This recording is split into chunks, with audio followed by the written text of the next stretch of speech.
Hi guys, I am going to really quickly show you how to post an announcement in Schoology.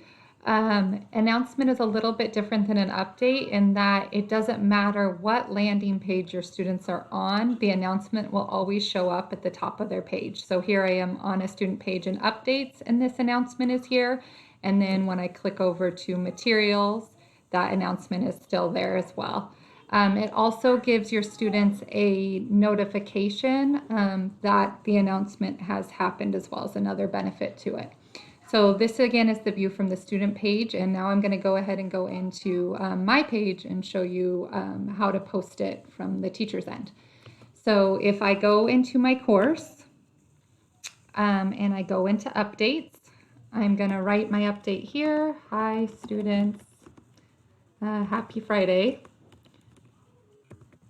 Then before I click post, I'm going to go over here, and hiding out to the left of post is this little speech bubble with the plus on it.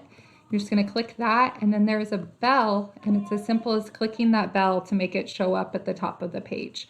It will stay up there until you remove it from this page later.